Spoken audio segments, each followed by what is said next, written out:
నన్ను హోస్ట్ చేస్తున్న వ్యక్తి ఏమన్నాడంటే, అన్న నెదర్లాండ్స్ ఫస్ట్ టైం వచ్చావు కదా, ఈ దేశంలో నువ్వు చూడాలనుకునేది ఏదైనా ఉన్నదా అని అంటే, ఒకటి రెండు ప్లేస్లు చెప్పాను.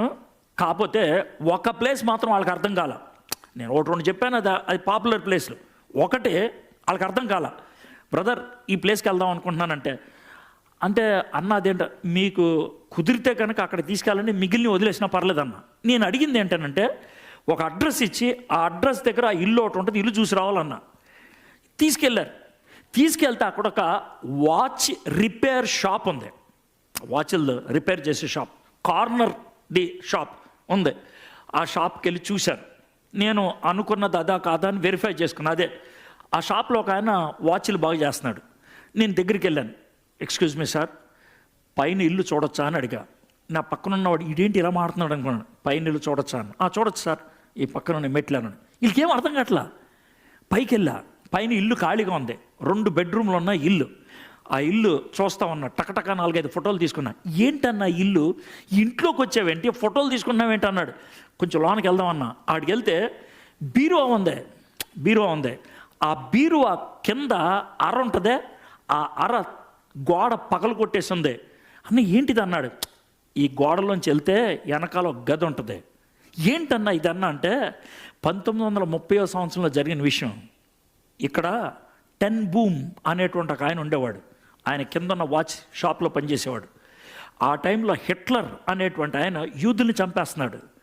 ఈయన చేసిన పని ఏంటంటే, ఈ కింద నుంచి మనుషుల్ని లోనకు పంపించి వెనకాల సీక్రెట్ రూమ్లో 7గురిని దాచిపెట్టి పోలీసులు వెళ్ళిపోయిన తర్వాత విడిచిపెట్టేవాడు. 137 మందిని విడిచిపెట్టాడు ఆయన. అయితే పోలీసులకి తెలిసి ఒకరోజు వాళ్ళు అటాక్ చేయడానికి వచ్చారు. తండ్రి లేడు, 2 కూతుర్లు ఉన్నారు. ఒక కూతురు పేరు బెట్సీ, ఇంకో కూతురు పేరు కారీ. బెట్సీ పెద్ద అమ్మాయి, కారీ చిన్న అమ్మాయి. పోలీసులు ఇద్దరిని తీసుకుని వెళ్ళిపోయారు. తీసుకెళ్ళి నెదర్లాండ్స్ నుంచి రొమానియా తీసుకెళ్ళి, ఇంకో దేశం రొమానియాలో జైల్లో పడేశారు. బెట్సీ 20 ఏళ్ళు, కారీకి 15 ఏళ్ళు. మధ్యలో ఇంకో అమ్మాయి ఉండేది, క్యామీ అనే అమ్మాయి. అయితే వీళ్ళిద్దరిని జైల్లో పెట్టారు. అయితే ఈ బెట్సీ అనే అమ్మాయి చాలా అందంగా ఉండేది.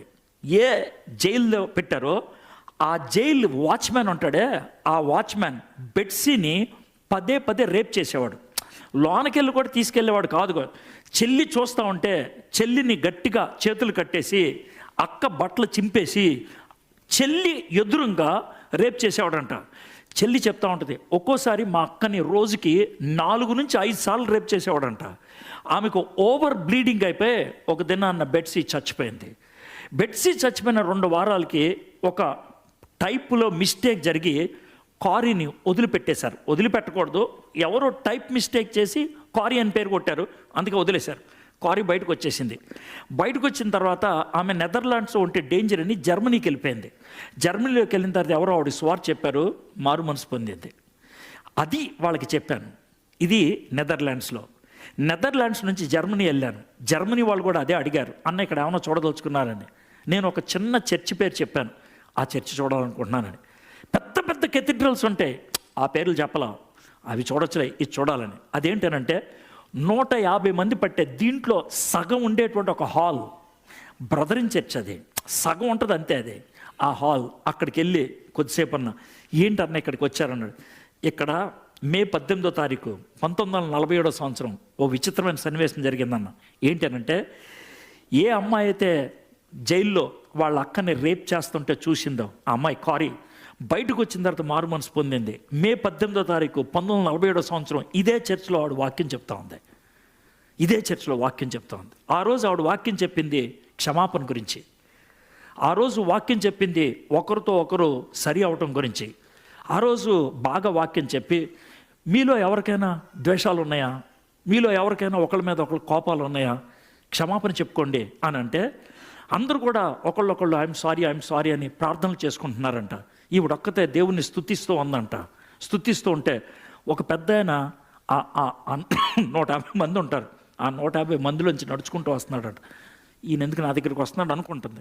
దగ్గరకు వచ్చేటప్పటికి గుర్తుపట్టింది, అతను ఎవరో కాదు, వాళ్ళ అక్కని రిపీటెడ్గా రేప్ చేసిన వ్యక్తి. దగ్గరకు వచ్చి తన ముందు మోకరించి చేతులు ఇలా పెట్టుంచాడు. కనీసం నోరు కూడా తెరవలేదు. కారీ, అమ్మాయి పేరు కారీ టెన్ బూమ్, ఆమె చూసి ఒక 2 అడుగులు, ప్రభువా ఈయన్ని క్షమించడం నా వల్ల కాదు, వీడొచ్చి నన్ను క్షమాపణ అడుగుతున్నాడు అని తలపైకి ఎత్తితే చిన్న స్వరం విన్నదంట, కారీ వాడిని నేను క్షమించాను, నీకేంటి సమస్య? వాడిని నేను క్షమించాను, నీకేంటి సమస్య? 2 సార్లు విన్నదంట ఆ స్వరం. ఏం చేయాలో అర్థం కాక చాలా కష్టంగా ముందుకెళ్ళి చేతులు ఇలా పెట్టుంటే కారీ చెప్పేది, ఆ చేతులు నెమ్మదిగా ఇలా తాకిందంట. చెయ్యి ఇలా తాకంగానే కరెంటు షాక్ కొట్టిందంట ఆమెకి. అతనిలోంచి ఈమెలోకి శక్తి వచ్చిందంట. ఈమెలోకి అతనికి వెళ్ళటం కాదు, శక్తి వచ్చింది. ఆ రోజు విడుదల పొందిందంట. ఆ రోజు విడుదల పొందింది. Friends, Planning a trip but short on cash? Get a personal loan up. శక్తి వచ్చింది. ఆ రోజు విడుదల పొందిందంట. ఆ రోజు విడుదల పొందింది. ఫ్రెండ్స్, లేనిపోయిన భారం మీ నెత్తి మీద పెట్టుకున్నారా? లేనిపోయిన కోపం మీ మీద పెట్టుకున్నారా? మానవులు తీర్చలేనటువంటి ఆ అనుభూతిని మనుషుల దగ్గరికి వెళ్ళి పొందాలనుకుంటున్నారా? దేవుడు పెట్టిన పరుదులు దాటి వెళ్ళిపోయారా? You have taken the place of God. యోసేపు ఏమంటున్నాడు దాసా, నేనేమన్నా దేవుణ్ణా అని అంటున్నాడు. రెండో మాట క్విక్గా మనం చూద్దాం. మీరు